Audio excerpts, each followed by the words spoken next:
Me gustaría empezar este sermón con una pregunta realmente solemne que todos nos tenemos que hacer algún día en esta vida. Y es, ¿en qué está tu confianza el día que mueras ante Dios? ¿En qué está tu confianza en ese día de juicio? Que el Señor te va a juzgar a ti, me va a juzgar a mí. ¿Dónde está tu confianza? Y lanzando esa pregunta, quiero empezar este mensaje poniendo el contexto antes de decir el texto de la situación a la que vamos a ir, y es el Señor Jesús estaba de camino a Jerusalén. Antes hemos leído un salmo de quién subirá al monte del Señor. Pues el Señor Jesucristo estaba subiendo a ese monte, a Jerusalén, donde iba a ser sacrificado. Y en todo ese camino se le iban añadiendo gente a la caminata. Y se iban añadiendo todo tipo de personas. Y entre ellos se sumaron unos personajes que la palabra dice que confiaban en sí mismos como justos. Y estos habían dado rienda suelta a la tendencia natural que todos tenemos dentro, y es de presumir que hay algo realmente bueno en nosotros, por lo cual Dios tendría que aceptarnos. Pues estas personas habían dado rienda suelta a ese pensamiento, y es a estos a los que Jesús les contaría una parábola, o como una historia, ¿verdad? En donde iba a hablar sobre dos hombres que iban al templo a hacer lo mismo, a orar. Por lo tanto, Jesús les plantearía la cuestión sobre ser aceptado por el Creador, o usando la palabra que usa la misma parábola, ser justificado por Dios. Y veremos que esa tensión está a lo largo de toda la parábola, a lo largo de toda la historia. El ser aceptado o no por el Creador, y si se es aceptado, ¿en base a qué se es aceptado por el Creador? Y es una tensión que no solo está en esta parábola imaginaria que el Señor inventa, sino que es una tensión que está en cada ser humano. Seas creyente o no, seas religioso o no, y seas consciente de esa tensión o no. Esa tensión es una realidad en ti. ¿Eres aceptado por Dios o no? Y si lo eres, ¿en base a qué? Por lo tanto, os invito a abrir vuestras Biblias. Yo ya la tengo abierta. En Lucas, capítulo 18.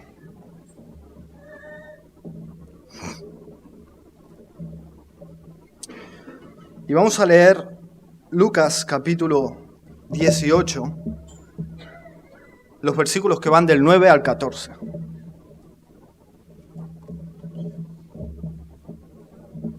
Y así dice la palabra del Señor. A unos que confiaban en sí mismos como justos y menospreciaban a los otros, dijo también esta parábola. Dos hombres subieron al templo a orar. Uno era fariseo y el otro publicano. El fariseo, puesto en pie, oraba consigo mismo de esta manera. Dios, te doy gracias porque no soy como los otros hombres, ladrones, injustos, adúlteros, ni aun como este publicano. Ayuno 2 veces a la semana, doy diezmos de todo lo que gano. Mas el publicano, estando lejos, no quería ni aún alzar los ojos al cielo, sino que se golpeaba el pecho, diciendo, Dios, sé propicio a mí, pecador. Os digo que éste descendió a su casa justificado antes que el otro, porque cualquiera que se enaltece será humillado, y el que se humilla será enaltecido. Amén. Hasta ahí la palabra del Señor. Jesús escoge dos personajes que son dos polos opuestos totalmente en materia de religión. En primer lugar tenemos al fariseo. El fariseo era la persona más religiosa que te podías encontrar en tu vida. No era un religioso, era el más religioso. Sus opiniones eran la pauta a seguir por los demás religiosos. Los fariseos eran unas personas muy celosas de la ley de Dios, de los mandamientos de Dios, pero no solo los mandamientos de Dios, sino de mandamientos que ellos habían inventado, lo llamado tradición de los ancianos. Les gustaba ser vistos como líderes religiosos prestigiosos. Los fariseos escuchamos muchas veces en sermones, ¿verdad? O leemos en la palabra y a veces nos podemos preguntar quiénes eran los fariseos. Los fariseos eran una secta judía, era un grupo de personas y que era formado por diferentes perfiles de personas, entre los cuales habían sacerdotes, levitas, doctores de la ley o escribas. Y si este lenguaje te suena chino, es básicamente personas que conocían mucho su Biblia, conocían mucho la Torá, conocían mucho lo que Dios había dicho. Estas personas no tenían trato con pecadores, conocidos pecadores, con gente más pecadora, no, de los cuales, por ejemplo, no tenían relación con los publicanos. Y ese es el otro personaje que el Señor pone en la parábola. El publicano era un judío que recaudaba impuestos. La Biblia de las Américas dice recaudador de impuestos. Pero no es pecado recaudar impuestos. Si tú eres funcionario y estás aquí, eso no es pecado. No pasa nada. El problema es para quién recaudaba impuestos. Él recaudaba impuestos para el imperio invasor de Israel, es decir, para Roma. Roma había invadido el pueblo de Dios y estos eran gente que eran del pueblo de Dios, eran judíos, pero juntaban el dinero de los judíos oprimidos y se los daban a César. Por lo tanto, imaginaros si tú eres judío y ves a este publicano, realmente lo ves como un traidor. Él realmente era un traidor. Estas personas ganaban grandes sumas de dinero y a menudo eran culpables de extorsión, de extorsionar a la gente.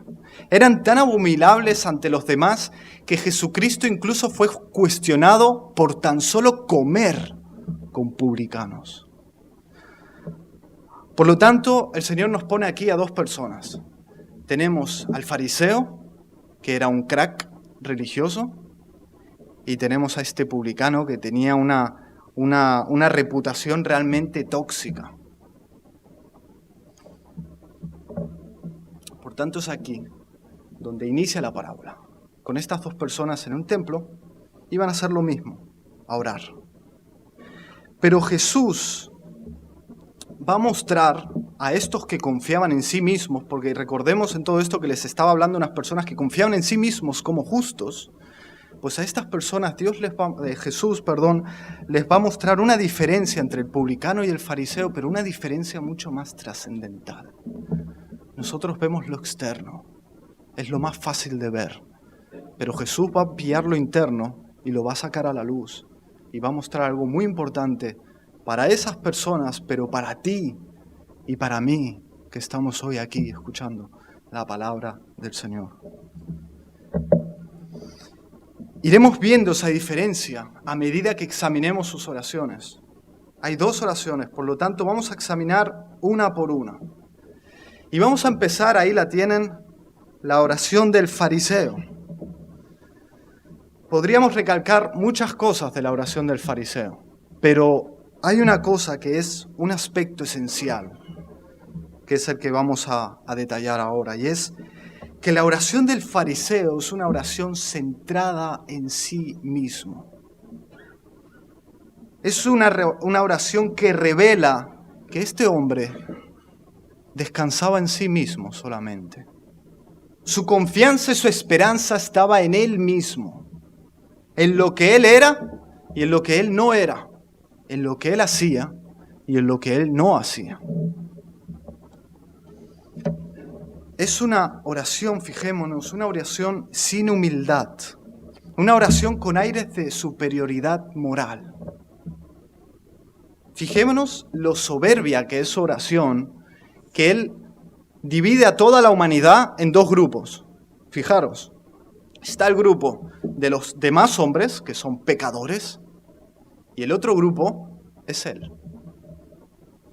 Los demás pecadores y Él. Era muy hábil para ver los pecados de los demás, pero era muy ciego para ver el pecado de su corazón. Los pecados de los demás hombres que menciona aquí, fijaros, eran pecados notorios, eran visibles y eran socialmente dignos de culpa y de castigo. Sin embargo, las obras religiosas que él menciona son visibles también, palpables, socialmente dignas de recibir el favor de Dios. Tú te lo encontrabas a este personaje y decías, wow, este hombre está bien con Dios. Este hombre está muy bien con Dios. Pero antes de continuar, hay que recalcar un elemento que no está quizá explícitamente en el texto, pero está implícitamente. Y es aquello que habla la carta de Hebreos, que dice, está establecido para los hombres que mueran una sola vez, y después de esto, el juicio. Y tú y yo nos movemos por lo que vemos, aunque seas cristiano, muchas veces nos movemos por lo que vemos. Y hay un juicio que tú no ves, pero que es mucho más real de lo que tú ves hoy, ahora, aquí, porque esto no va a durar toda la vida. Y ese juicio es una realidad para ti. Tú vas de camino a un juicio. ¿Y sabes qué? Si te choca un Dios de amor que juzgue, yo te voy a decir algo. Es necesario que haya un juicio. Y tú lo sabes cuando ves las noticias, tú sabes que es necesario que alguien juzgue este mundo. Y qué mejor que el Creador. Y nos va a juzgar a todos, porque tú formas parte de este mundo. Dejando ese elemento que yace a lo largo de toda la parábola y a lo largo de todo el mensaje, seguimos y vemos que la tranquilidad del fariseo ante ese juicio de Dios consistía en la comparación. Sí, en la comparación. El resultado de compararse con pecadores notorios le daban al fariseo una falsa sensación de paz, de creerse que estaba bien con Dios, que no había problema, no había por qué tener dolores de cabeza ante ese día. El fariseo basaba su bondad en obras religiosas externas y bien vistas, en contraste con pecados abiertos, visibles, notorios, vergonzosos. Ahí descansaba su bondad. Pero esta es una actitud que no solamente está en religiosos, sino también en los no religiosos. Y seguramente que lo ves cada día en tu lugar de trabajo, o allá donde estás, o en tu familia. Críticas. El político aquel dijo aquello, crítica. El famoso aquel hizo aquello, crítica. El compañero de trabajo aquel hizo aquello. Es así, crítica. Pero ¿qué hay detrás de esa crítica? Hay un sentido de buscar justificarme en base a comparaciones con las que salgo bien parado.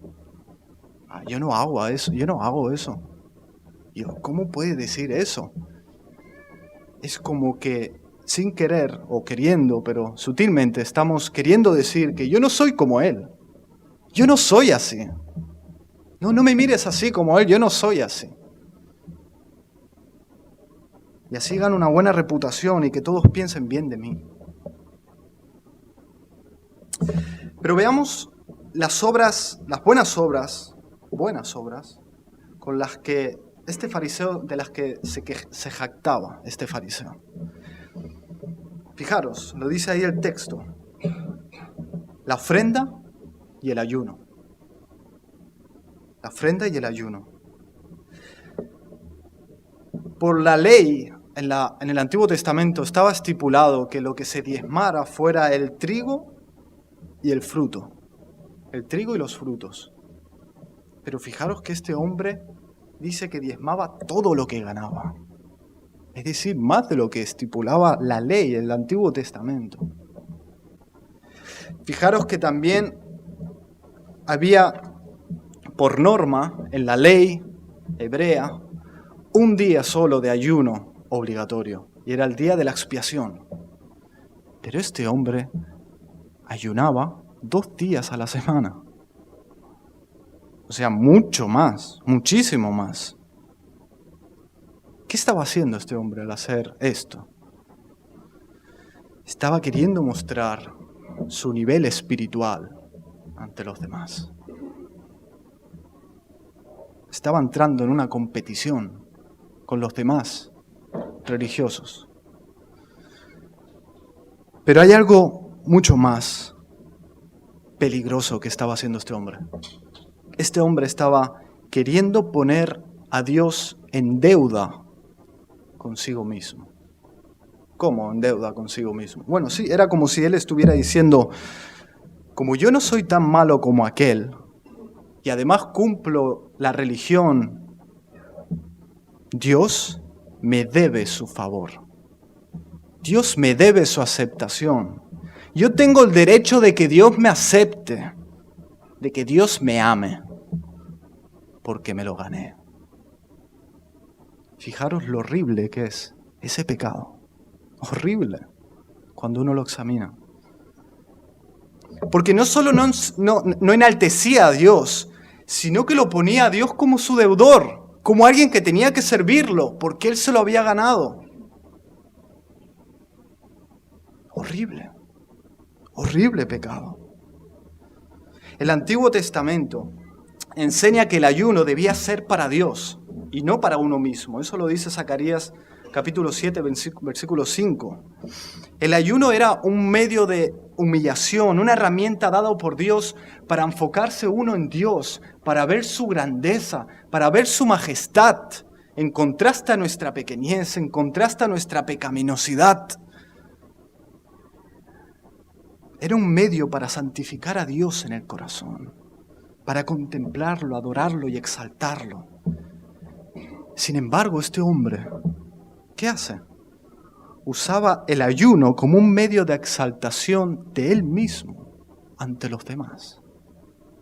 Todo lo contrario para lo que fue hecho el ayuno. Lo usaba como motivo de orgullo religioso, compitiendo con los demás hombres.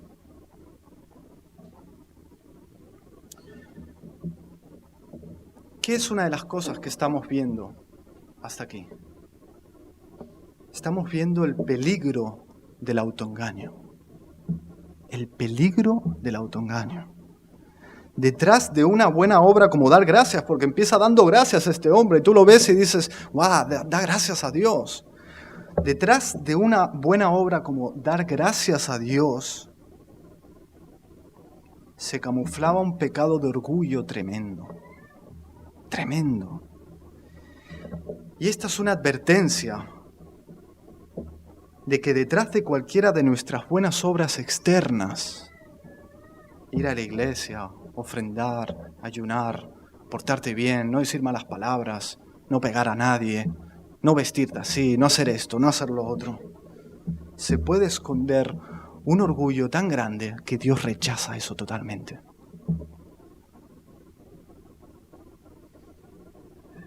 Amigo mío que estás aquí, ¿para qué haces lo que haces? Si ayunas o diezmas o vas a la iglesia, ¿por qué lo haces?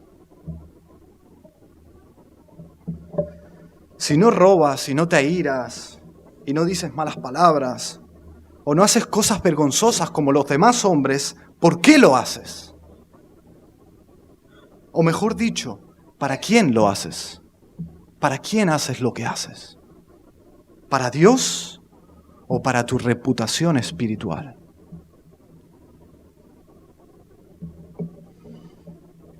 ¿Lo haces para competir con otros cristianos?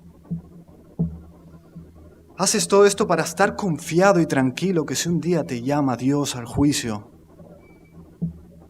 puedes pasar inadvertido ante esos ojos de fuego que todo lo ven?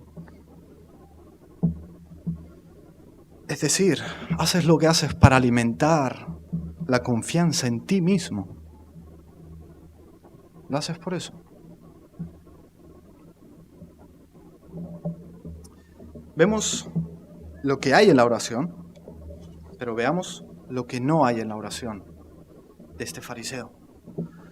No hay una confesión de pecado y de necesidad, sino que más bien hay una arrogancia de creerse aceptable a Dios por su inocencia moral y por sus logros religiosos.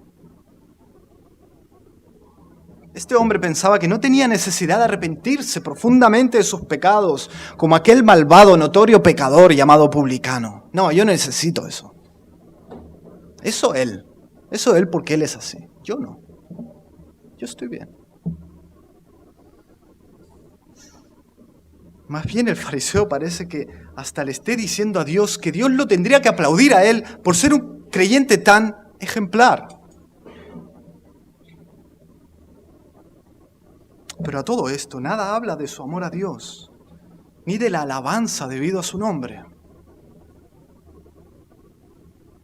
Yo, por lo poco que sé de esta iglesia, muchos vienen de contextos en lo que se resaltaba mucho lo sentimental, las impresiones, contextos pentecostales. Pero tampoco nos tenemos que ir al otro extremo. Tiene que haber un amor real, afectos tocados, trastornados por el Señor, por su bondad, por su mano amorosa. Y este hombre no demostraba su amor a Dios, no hablaba de su amor a Dios. Piensa que él mismo es digno de alabanza.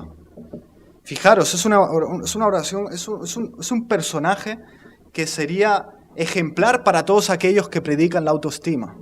Este hombre se amaba demasiado a sí mismo.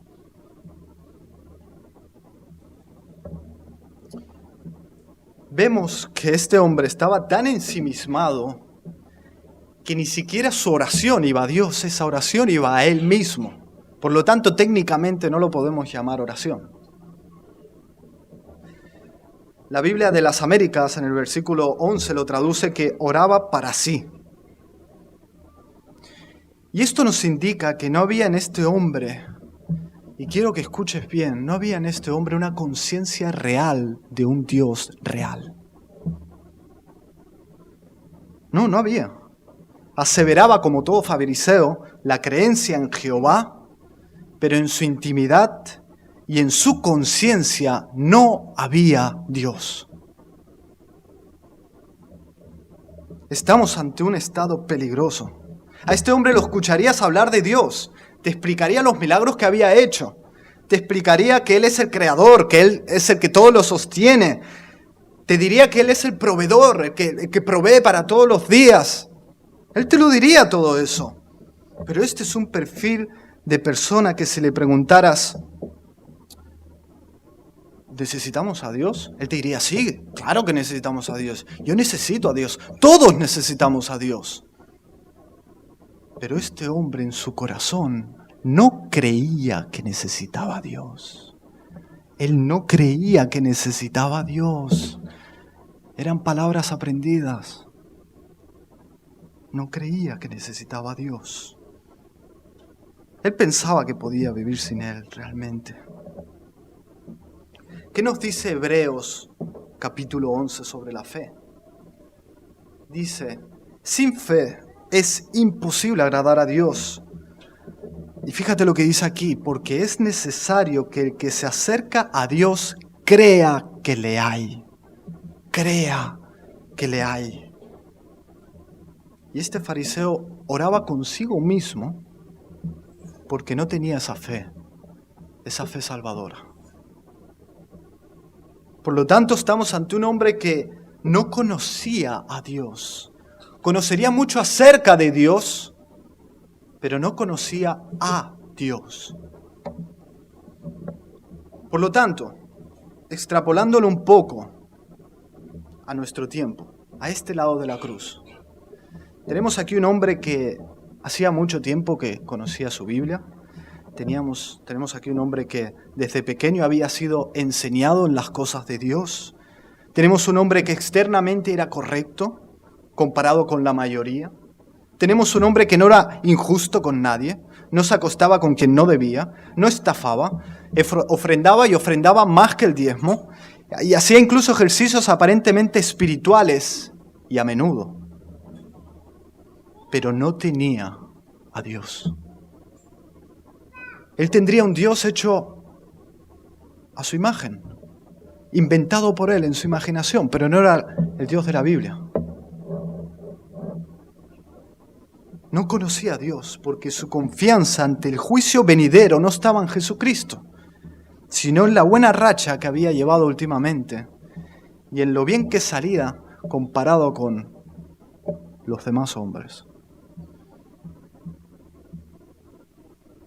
Pero ¿sabes qué? No solo no conocía a Dios, sino que tampoco se conocía a él mismo.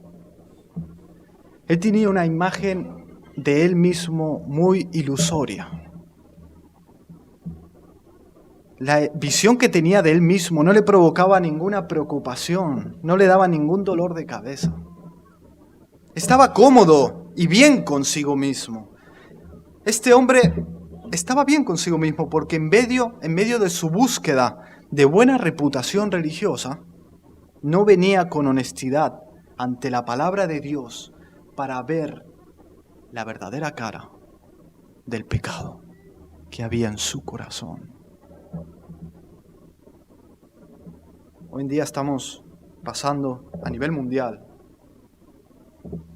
No quiero hablar de la gravedad objetiva de esto, pero voy a hablar subjetivamente. El tema del coronavirus es algo que nos hace pensar y preocuparnos a veces, porque es algo tan pequeño, pero que puede causar tantos problemas y que puede estar en donde tú no sabes. Y lo puedes tener y no saberlo. No quiero con esto dar miedo, pero es una comparación para decir que el pecado es mucho más peligroso que eso y te debe preocupar mucho más que eso. Porque es tan pequeño a veces, pero está tan ahondado en tu vida, tan enraizado en tu vida, que no lo ves. Eres un pez y te crees que no estás mojado, pero eres un pez. El pecado es peligrosísimo. Y nunca es tan peligroso la situación de una persona que es insensible a la verdadera cara de su pecado. Nunca es tu situación tan peligrosa que ser insensible a la gravedad de tu pecado.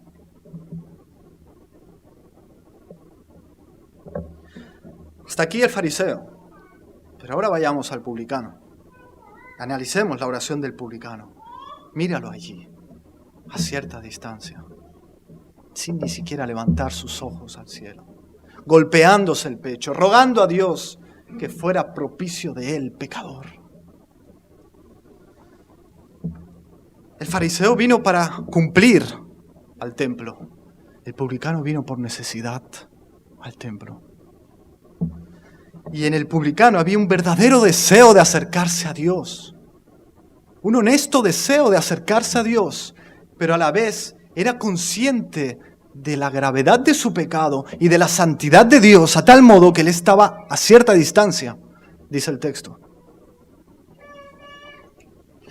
La actitud del publicano, a diferencia de la del fariseo, era una actitud humilde. Y hoy en día la palabra humildad, ¿no? Uno lo lee, ¿no? Una noticia, ¿no? En internet, ¿no? Sí, este famoso tuvo una infancia humilde. Y se refieren a poco dinero, pocos medios, pero no es esta humildad. No es esta humildad la que tenía este hombre. Esta humildad es la actitud del corazón. Todo lo contrario a la actitud soberbia del fariseo. Todo lo contrario. Su lejanía, veis que está a cierta distancia, su lejanía muestra un desinterés de ostentar algo en él, alguna virtud en él. Y su golpe en el pecho también sugiere su desprecio aún de sí mismo a causa de su pecado. Fijaros que el fariseo quería alzar todas sus virtudes, quería ensalzar y exaltar todas sus virtudes, todos sus logros, pero este hombre no quería ni siquiera ensalzar y levantar su vista al Dios al cual estaba clamando. Fijaros el contraste. Esta actitud era una copia de aquella que tuvo Esdras cuando oró. Oró y dijo: Dios mío, confuso y avergonzado estoy para levantar, oh Dios mío, mi rostro ante ti, porque nuestras iniquidades se han multiplicado sobre nuestra cabeza y nuestros delitos han crecido hasta el cielo. Este hombre, como el súbdito que viene ante el rey que ha ofendido, él venía encorvado, humillado, temeroso, sin exhibir algo en él mismo para ganar el favor ante ese rey, sino confiando y teniendo como única esperanza el perdón y la compasión de ese rey. Esa era su única esperanza. Su esperanza en ser aceptado por Dios no estaba en sus logros, no estaba en que sus pecados no fueron tan graves como su vecino. Su esperanza más bien estaba en aquel que puede tener piedad para perdonar el pecado a todo aquel que viene y desnuda su alma ante él y confiesa abiertamente su pecado para obtener perdón. Fijaros que este hombre se etiqueta a sí mismo, se califica a sí mismo como pecador. Pecador. No se presenta como alguien que no fue tan malo. No se presenta como alguien que, bueno, pequé ayer, aquel pecado, y luego el otro pecado hace un par de semanas que lo hice. Pero aquel pecado que hice hace un año no lo he vuelto a cometer. No venía así como alguien que peca puntualmente. Para imaginarnos, para ver cómo él venía. ¿Qué quería decir él con pecador?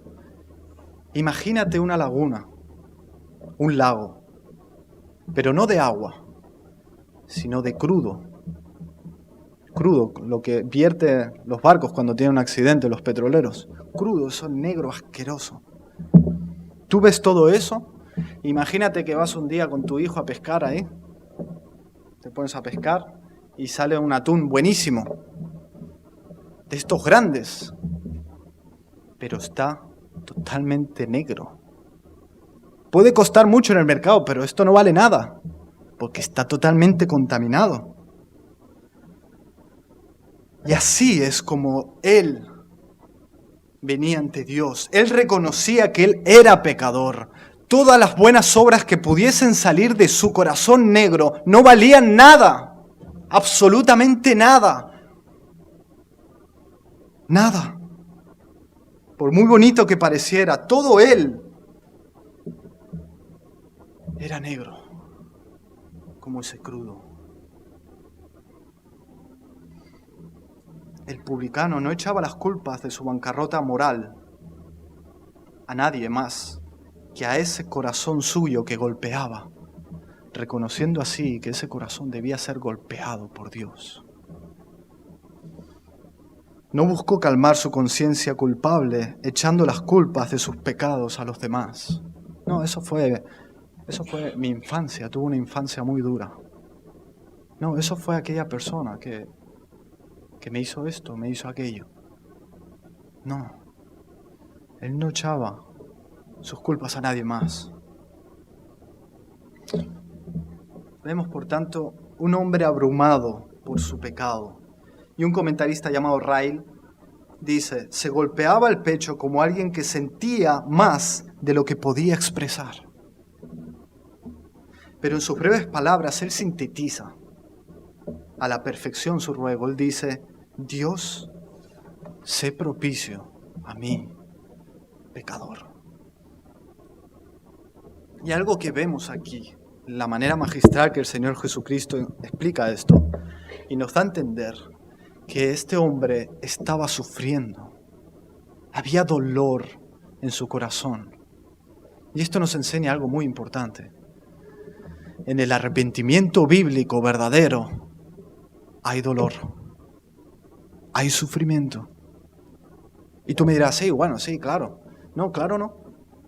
¿A cuántas personas les has hablado del pecado y te han dicho, sí, nadie es perfecto? Sí, nadie es perfecto. No, eso nadie, ninguno. Ni el Papa. ¿Tú estás de acuerdo con él? Sí, por supuesto. ¿Está dolido por su pecado que ha ofendido a Dios esa persona? No. No le importa haber ofendido a Dios. El arrepentimiento bíblico es cuando tú ves a Dios, lo hermoso que es, lo digno que es, lo altísimo que es, y que tú has hecho algo tan vil contra Él, darle tu espalda. Tú que eres su criatura, y tú si has sido comprado por sangre. Cuando has sido comprado por sangre vuelves a pecar, y vuelvo a pecar. Venimos con dolor porque lo amamos, porque Él dio a su Hijo por mí.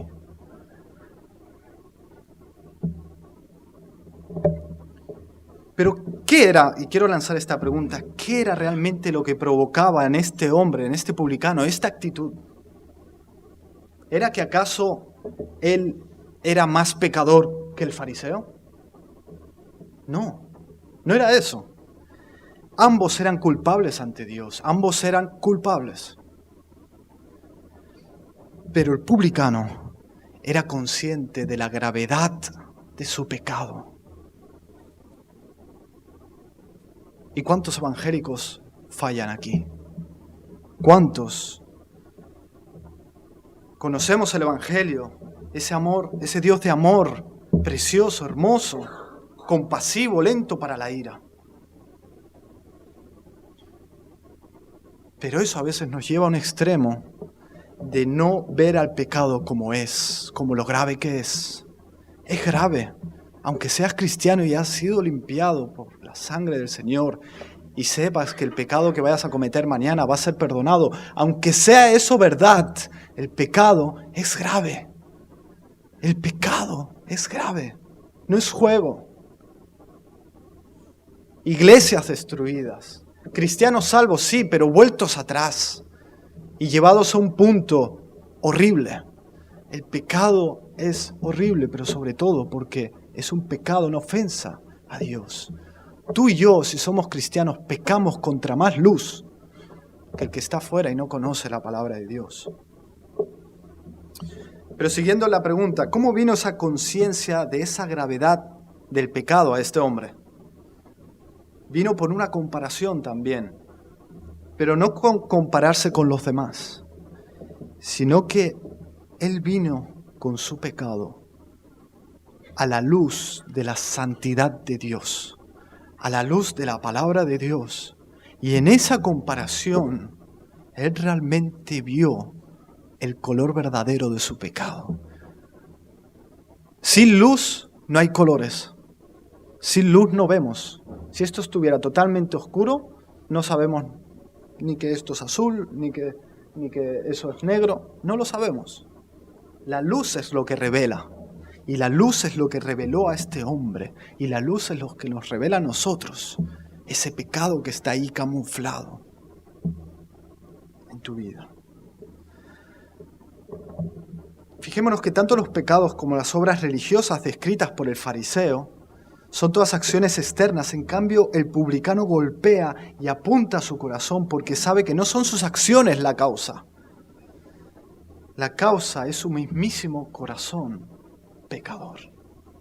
Esa es su causa.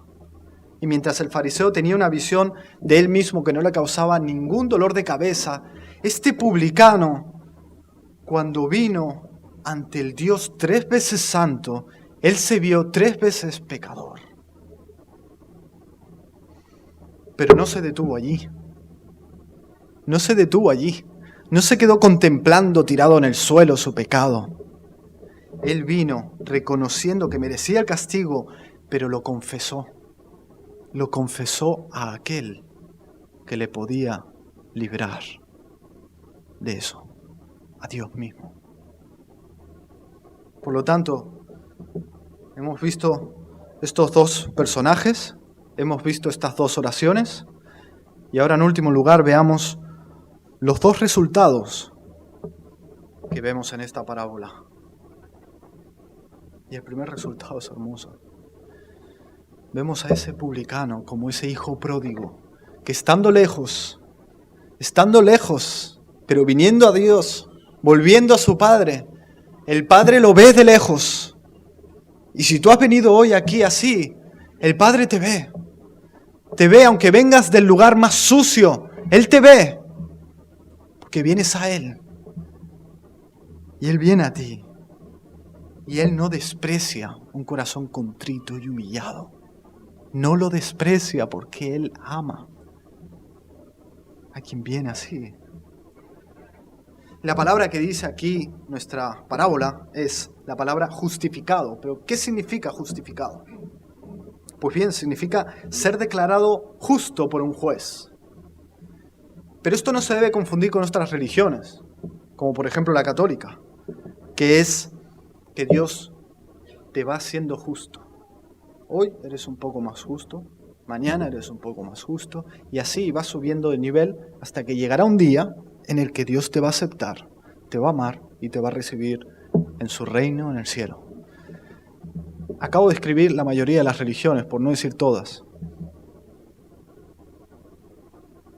Pero la realidad bíblica es mucho más gloriosa. Es mucho más gloriosa, porque Él puntualmente te dice justo, un sello que te dice justo. Y ese sello no lo borra nadie. Absolutamente nadie. Y voy a decir algo muy osado, pero ni siquiera tú mismo lo puedes borrar. Cuando Dios te justifica, nadie te desjustifica, por decir una palabra inventada.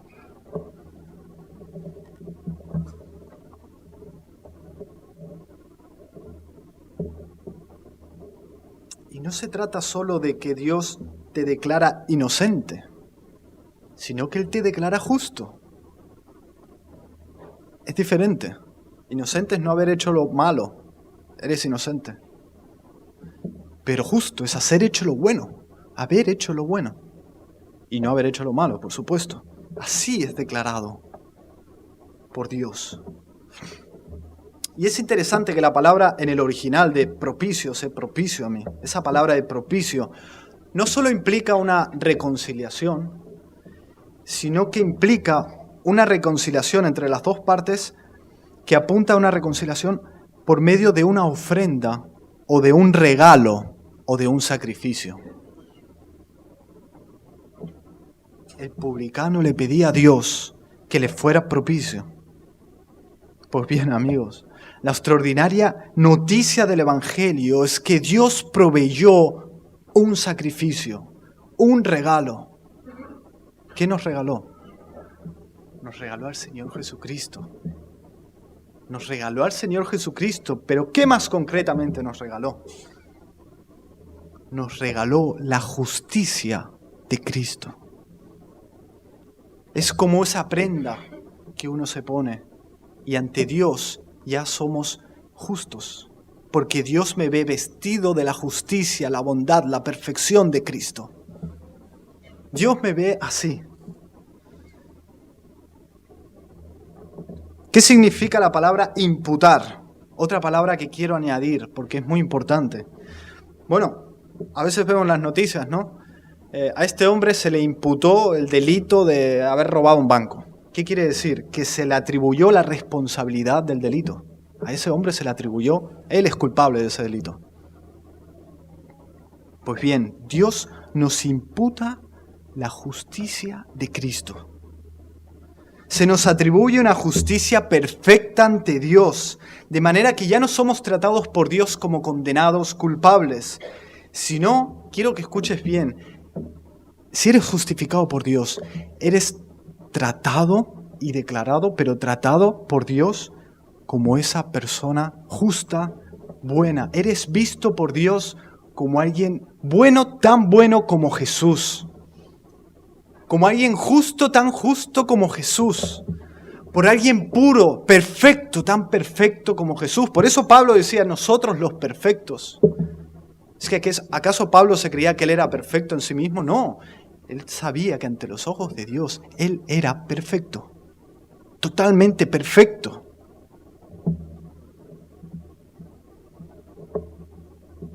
Pero esta justificación hecha por Dios no queda solo en ese conocimiento de Dios.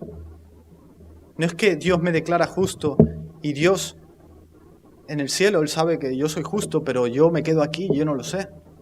No, es algo que aquel que ha sido justificado vive, experimenta el resultado, las consecuencias de esa reconciliación con Dios. Uno realmente sabe que ha sido perdonado. Uno sabe que Dios lo ha aceptado. ¿Por qué?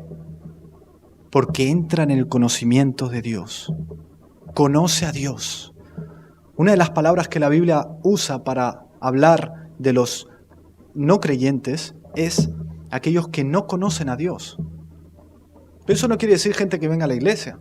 No, puedes venir a la iglesia, puedes escuchar mucho, puedes hasta ser pastor, pero no conocer a Dios. Pero cuando alguien es justificado por Dios, reconciliado con Dios, uno ahora ve a Dios tal como es, no como me lo hablaban aquellos, tal como es. Uno conoce a Dios.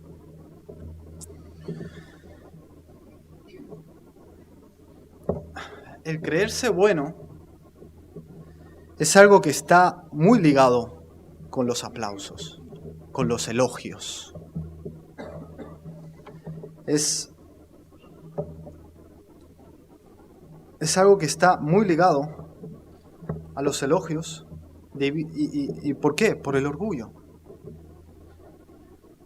Adán y Eva, lo que les llevó a Adán y Eva a caer fue el orgullo. Lo que llevó a los ángeles a convertirse en demonios fue el orgullo. Por lo tanto, la manera en que uno sea justificado ante Dios no puede ser por medio de cumplir externamente cosas. ¿Por qué? Porque te llenarías de orgullo.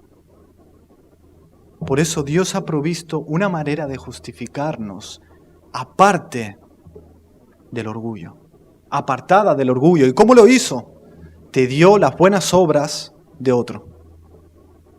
No te acepta por tus buenas obras, te acepta por buenas obras, pero no las tuyas, sino las de otro, las de Jesucristo, que se imputan a tu cuenta.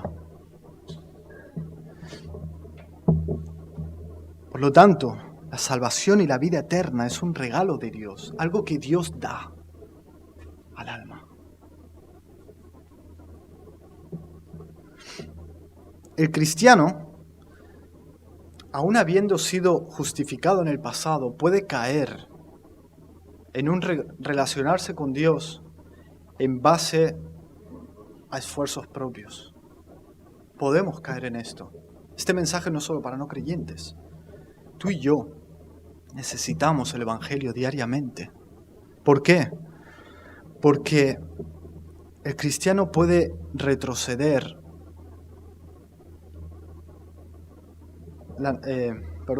puede retroceder y estancarse en relacionarse con Dios en base a méritos propios.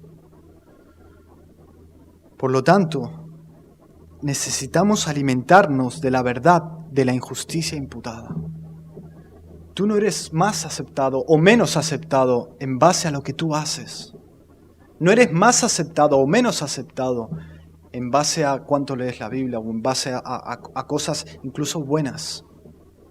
Quiero decir eso con mucho cuidado, pero es una verdad, porque eso nos va a llevar al Evangelio, nos va a llevar a reconocer y recordar que Dios me ama por el valor de ese sacrificio de Jesús.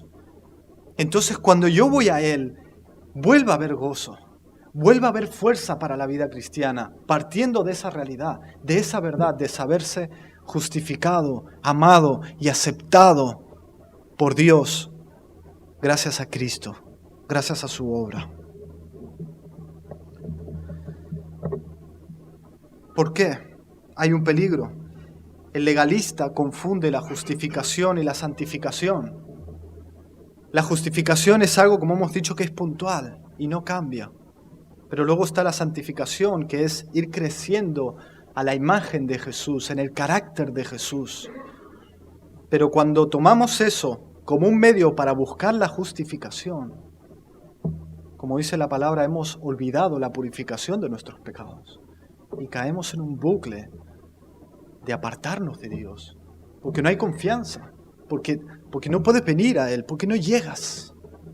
Por lo tanto, hermano y hermana, tenemos que volver a diario al Evangelio, constantemente, porque ahí está nuestra fuerza, nuestro gozo, nuestra gloria.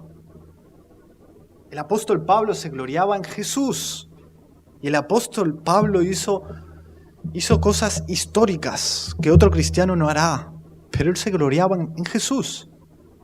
Al igual que tú y yo nos podemos gloriar en Jesús si hemos creído en Él.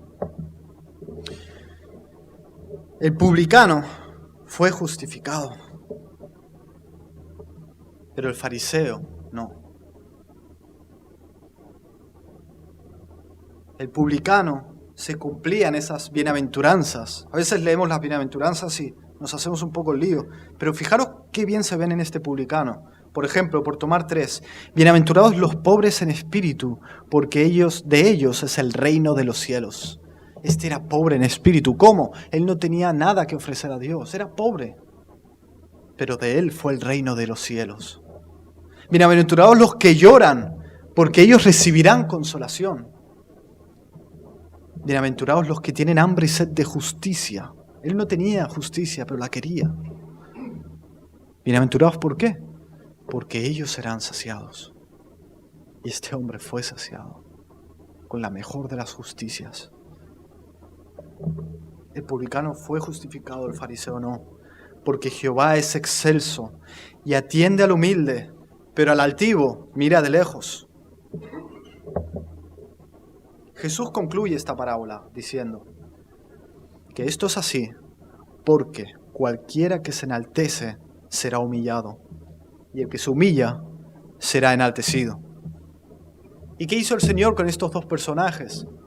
Pues explicó a qué humillación se refiere la actitud del publicano y a qué soberbia o enaltecimiento se refiere la actitud del fariseo. Aquel que tiene un alto concepto de sí mismo en materia de religión es el que no recibe el favor de Dios. ¿Por qué? Porque cree que no lo necesita.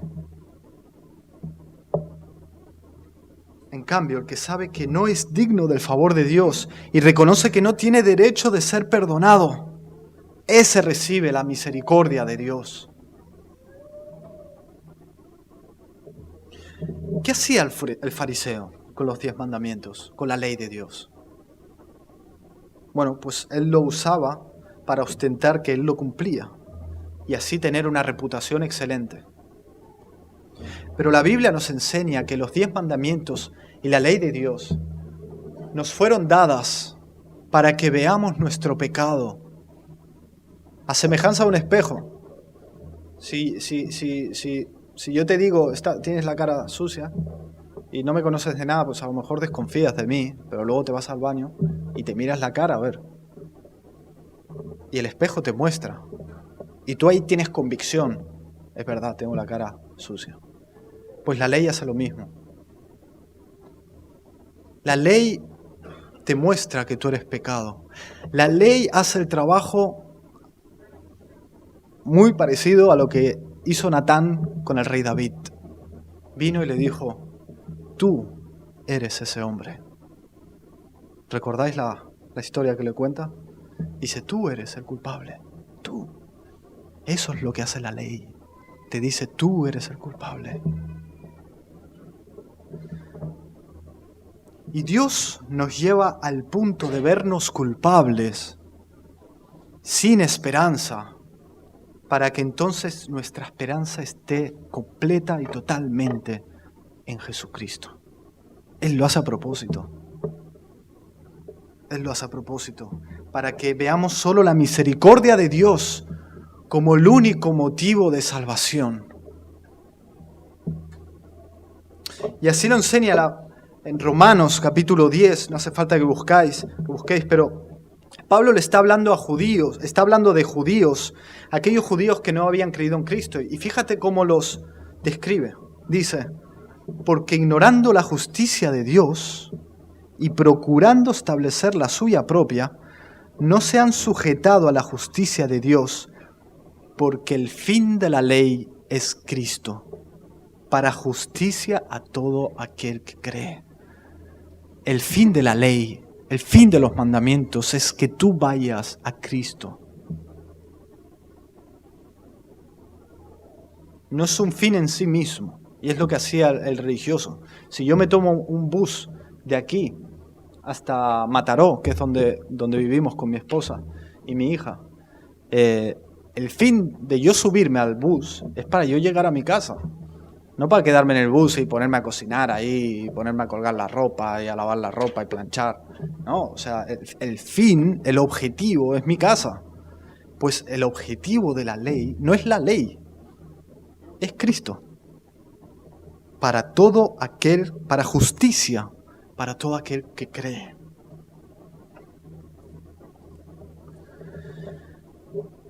El orgullo humano, y por eso cuando hablamos del Evangelio a otras personas, es tan difícil. Es porque el orgullo humano no quiere reconocer que es pecador.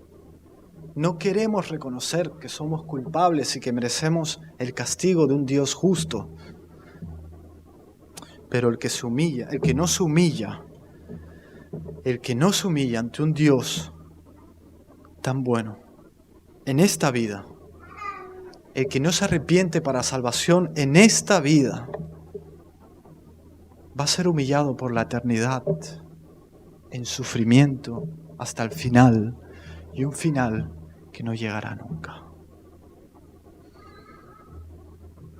Sin embargo, el Señor dice que el que se humille ante Él, el que deje su orgullo y reconozca que es pecador, y reconozca que no tiene nada para traer al Señor para que Dios lo acepte, la palabra dice que será enaltecido. ¿Y a qué tipo de enaltecimiento se refiere? Aquel enaltecimiento que hablan estos charlatanes de que sí, si Dios te acepta, te va a dar coches, muchos coches, casas. No se refiere a ese enaltecimiento. ¿Cuál enaltecimiento se refiere? Bueno, por el contexto lo vemos. A ser justificado. A ser justificado. ¿Por qué nos cuesta ver lo que es el enaltecimiento? Porque estamos en parte velados. Tenemos que seguir viniendo a la palabra de Dios. ¿Para qué? Para que conozcamos la herencia de los santos en luz, dice Pablo. No somos conscientes. Tenemos que seguir viniendo para creernos realmente el gran privilegio de tener la justicia de Cristo. Tú sabes que hay multitud de religiosos a lo largo del mundo, de todos los colores y todas las formas, que están dando su vida para alcanzar una justicia que nunca van a llegar. Pero Dios no nos dio esta justicia, nos dio una mucho mayor, la de Jesucristo. Y no hay nada en este mundo, ninguna posición más privilegiada que ser vistos por Dios como si fuéramos Jesús. No hay ninguna justicia tan elevada, no hay nada tan elevado. Y lo tienes hoy delante de ti, si no has creído, arrepintiéndote por tus pecados y creyendo en ese Jesucristo, que es Dios hecho hombre, que vino a morir para que tú no mueras, para darte vida eterna y vida en abundancia.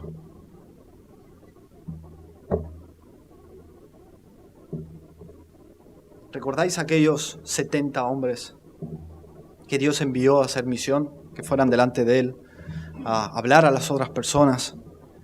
Y vinieron y le dijeron, aún los demonios se los sujetan en tu nombre. ¿Y qué le responde Jesús? No os regocijéis de que los espíritus se os sujetan, sino regocijaos de que vuestros nombres están escritos en los cielos. Regocíjate, cristiano. Regocíjate, cristiana.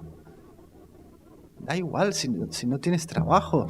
Da igual si tu situación está fatal. Da igual si lo que sea. Si has creído en Cristo, eres más que privilegiado y tienes ahí un motivo para gozarte todos los días. Todos los días. Nosotros nos gozamos muchas veces por cosas circunstanciales, por eso nuestro gozo cambia. Y hoy estoy muy contento y mañana estoy fatal. ¿Por qué? Porque nuestro gozo está puesto en cosas que perecen, en cosas que hoy están y mañana no están. ¿Qué hace el Señor aquí? Quiere que pongamos nuestra mirada en las cosas celestiales.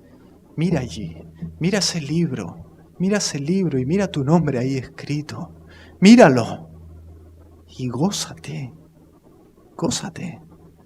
Y mira a ese Jesucristo, a ese hijo. Yo tengo una hija de 1 año y empiezo a tomar mucho amor a ella. Pues el Señor dijo que Dios dio su hijo por ti y por mí. Dios dio su hijo. ¿Qué mayor muestra quieres del amor de Dios? ¿Qué mayor muestra quieres? ¿Que te responda a todas tus oraciones, algunas caprichosas? No. Mira la cruz. Esto es el amor que Él se ha entregado por nosotros. A lo largo del ministerio de Jesús, nosotros vemos cómo el Señor le es de obstáculo, le pone, por decir de una manera, obstáculo a aquellos que se querían justificar a sí mismos. Aquellos como estos personajes que tenían la confianza en sí mismos. ¿Qué hace el Señor? Los incomoda.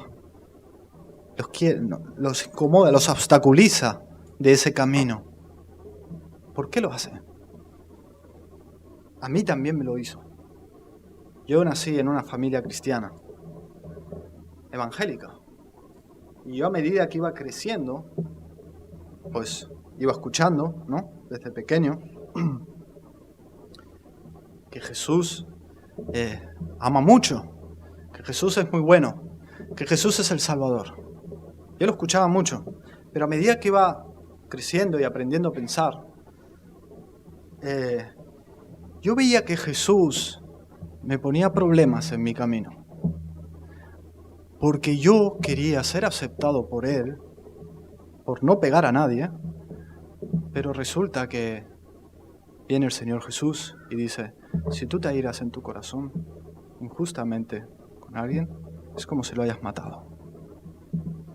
¿Cómo así? Y yo seguía caminando no queriendo escuchar eso. Y voy leyendo que la Biblia dice que la pereza es pecado también. Wow, pues. Y iba pensando, pues ¿por qué hace esto? Si Él es el Salvador. O sea, y luego venía y me decía, no, es que no solo hay pecados de cometer. O sea, no solo hay pecados de lo que haces, sino que hay pecados de omisión. Pecados de lo que no haces. No, y yo quería amar y me esforzaban a amar a aquellas personas amables como mi madre, pero no, viene el Señor y me dice, no, ama a tu enemigo. Entonces yo decía, pero si Él es el Salvador, se supone que me lo tiene que poner más fácil. Me tiene que venir a ayudar, ¿no? ¿Por qué me lo pone más difícil? ¿Por qué me pone obstáculos en mi camino? Si yo le quiero agradar. ¿Sabes por qué? Por amor. Por amor. No te puedes quedar ahí. Dios me tenía que sacar de ahí. Porque esa era la trampa del legalista. Esa era la trampa que me iba a llevar al infierno. Y el Señor, por amor, Él le da igual ser incómodo. Por amor, Él le da igual venir y destruirte tus planes. Para que tú veas que en ti no hay esperanza. Que estás perdido. Que solo puedes ser salvo por Él. Solo por Él. Fijémonos que estas personas que confiaban en sí mismos, nos dice el texto que eran personas que seguían a Jesús. Se unían a esa caminata, lo seguían. Estaban ahí. Pueden estar en una iglesia. Abandona eso. Abandona el querer ser aceptado por lo que haces. Abandónalo. No llegarás. Es como un espejismo, lo ves allá. Vas corriendo como loco, no llegas. Luego ves allá, no es allá, me equivoqué, no eran estas leyes, son estas. Vas para allá, no, está. Te cambias de iglesia, no, te cambias de religión, no llegas, no llegarás. Cristo es el agua viva y esa agua se te ofrece hoy. Para ir concluyendo, en mi trabajo, yo trabajo en una oficina y hice un pequeño favor a una persona y me contestó algo que se dice mucho aquí en Cataluña. Me dijo, Déu t'ho pagui amb molts fills, que quiere decir Dios te lo pague con muchos hijos. Fijaros qué enraizado está en el ADN del humano el querer poner en deuda a Dios. Como tú me has hecho esto, Dios te lo debe pagar. Dios te debe hacer bien porque tú te lo has ganado. ¿Os dais cuenta lo enraizado que está? No solo los religiosos, esta persona no es religiosa, pero me dijo, Déu t'ho pagui amb molts fills. ¿Por qué? Porque está ahí, está dentro nuestro. ¿Y cómo lo vemos que está dentro nuestro? Quizá tú piensas, bueno, yo soy cristiano, eso no lo diría, pero ¿cómo lo vemos? Bueno, cuando nos pasa algo malo, nos enfadamos con Dios. ¿Por qué? Porque crees que no lo mereces. Porque crees que no mereces que Dios te trate así. Si tú te has ganado un buen nombre ante Él, si tú llevas una buena racha, has dejado ese pecado, has dejado lo otro, ¿por qué Dios me trata así ahora? ¿Por qué? Y te endureces contra Dios. ¿Por qué? Porque en el fondo hay esa tendencia de querer ser tratados por Dios en base a nuestros méritos. A la luz de cuán bueno y majestuoso y santo es Dios, cuando vemos la palabra, reconocemos que lo único que merecemos y que Dios nos debería dar justamente es el castigo, el infierno. Pero cuando vemos a la luz de este Dios cuán malo y cruel es el pecado, ya sea de pensamiento o ya sea de hecho, somos llevados a la posición de reconocer que no merecemos más que castigo. Y como creyentes, reconocer que no merecemos más que el infierno nos pone en una posición en la que solo puede nacer asombro, gratitud, alabanza ante todo lo que nos pase. Señor, yo merecía algo mucho peor que esto. Gracias, oh Dios, pero gracias porque no lo haces para mi mal, sino para mi bien. Lo dices en tu palabra. Todo obra para el bien de aquellos que le aman. Aún lo malo. ¿Qué dijo el teólogo Sproul? ¿Por qué cosas malas pasan a gente buena? No, eso solo ocurrió una vez. Y él se ofreció voluntariamente. Pues bien, amigo, para acabar, Dios te quiere liberar totalmente de la justicia propia.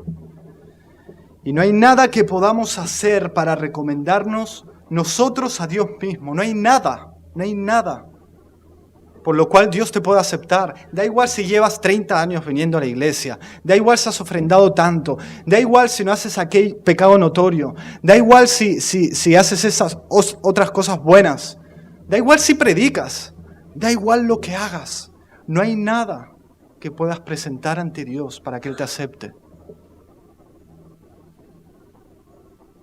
Ni aunque no hayas hecho pecados notorios y vergonzosos. ¿Qué hay de vergonzoso en tomar un fruto y comerlo? No hay nada, pero eso hundió a toda la humanidad. ¿Por qué? Porque eso se llama desobediencia. Adán y Eva no comieron un fruto. Adán y Eva desobedecieron. Y tú y yo desobedecemos. Por lo tanto, no hace falta que hagas pecados notorios para creerte pecador. Pero Dios justifica a aquel que cree en Él y lo justifica totalmente. Si no te humillas ahora y te arrepientes, no serás justificado y serás humillado eternamente.